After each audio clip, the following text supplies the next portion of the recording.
como presidente da América, estou sumamente contente com nós está cumprindo com o processo que nós iniciamos na missa de ano 2010 e com uma nós ponemos diante com eigenlijk de ano 2015, 16 nós lota sinaleu onde com nós como algemene rekenkamer lopen doen também uma avaliação riba e jaarrekening de ano anterior e com a jaarrekening de ano anterior está wordt tratado em parlamento primeiro com a begroting de ano seguinte está wordt tratado.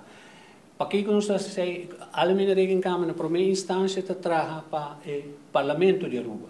Ando a ideia nós a reparar e o ministro expliquei em detalhes que retraso que está em tantos anos budgetrecht de parlamento não está a seu valor que você tem. E esse é eigenlijk a nossa porba de chegar na gele com esta mará o jaarrekening do resultado de como a trata com a begroting.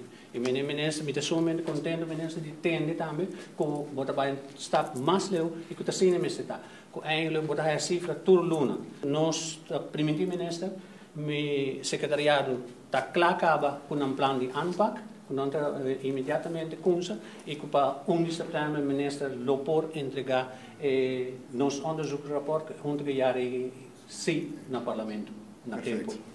Hope danke. Thank you. Verdade, Urânia está desafio para produzir número, pero nós estamos virando cada vez mais melhor toda a experiência.